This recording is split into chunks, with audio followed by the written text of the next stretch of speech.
ಅವಳ ಮೇಲೆ ನಿಮ್ಗೆ ಯಾರಿಗೂ ಕೇರೇ ಇಲ್ಲ. ಅಲ್ಲ ರೀ, ಹಬ್ಬ ಟೈಮಲ್ಲಿ ಇಡೀ ಮನೆ ಕ್ಲೀನ್ ಮಾಡ್ತೀವಿ. ಅವಳ ರೂಮ್ ಒಂದ್ ಪ್ರಾಬ್ಲಮ್ ಆಗತ್ತಾ? ಬನ್ನಿ ಕ್ಲೀನ್ ಮಾಡೋಣ. ದಡ್ಡಿ, ಪಲ್ಲವಿ ರೂಮ್ನ ನೀಟ್ ಮಾಡೋ ಅವಶ್ಯಕತೆನೇ ಇಲ್ಲ. ಅಷ್ಟ್ ನೀಟಾಗಿ ಇಟ್ಕೊಂಡಿರ್ತಾಳೆ. ಎಷ್ಟು ಚೆನ್ನಾಗಿ ಇಟ್ಕೊಂಡಿರ್ತಾಳೆ ರೂಮ್ನ ಅಂದ್ರೆ ಕಾಲ್ ತೊಳ್ಕೊಂಡು ಒಳಗೋಗ್ಬೇಕು ಹಂಗಿರುತ್ತೆ.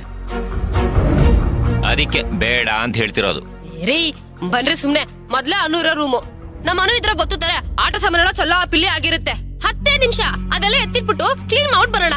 ಬನ್ನಿ, ಬೇಗ ಬನ್ನಿ. ಬಿಡಲ್ಲ ಇವಳು. ಅಜ್ಜಿ, ಹೆಂಡತಿ ಹೇಳಿದ ಮಾತು ಕೇಳ್ಬೇಕು, ಇಲ್ಲ ಅಂದ್ರೆ ರಾತ್ರಿ ಊಟ ಹಾಕಲ್ಲ. ಹೌದೌದು, ಒಳ್ಳೇದ್ ಹೇಳ್ತಿದ್ದಾಳಲ್ಲೋ, ಕೇಳ್ಬೇಕು. ಹೋಗು ನೀನು. ನನ್ ಗಂಡ ಹೇಳಿದ್ ನಿಜನೇ, ರೂಮ್ ಎಲ್ಲ ಕ್ಲೀನ್ ಆಗೇ ಇದೆ. ಇವಾಗ ಏನ್ ಮಾಡೋದು? ಅನು ಆಟ ಸಾಮಾನೆಲ್ಲ ಇಲ್ಲೇ ಇದೆ. ಇದೆಲ್ಲ ತೆಗೆದು ಎಸ್ತ್ ಬಿಡ್ತೀನಿ.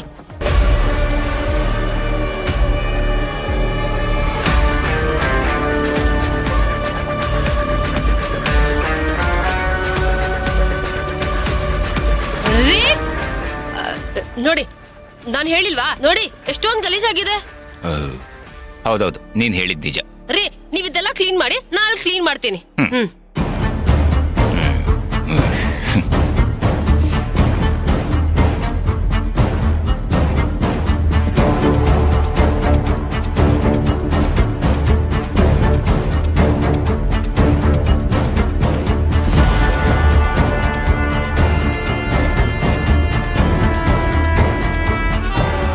ಟ್ರಂಕು ಪಲ್ಲವಿ ಟ್ರಂಕ್ ಅನ್ಸುತ್ತೆ, ನೋಡ್ತೀನಿ.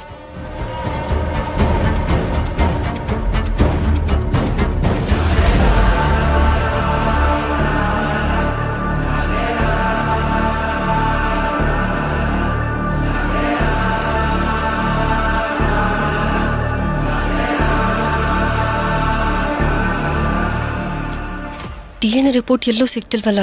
ಇವಳು ಎಲ್ಲಿ ಇಟ್ಟಿದ್ದಾಳೆ?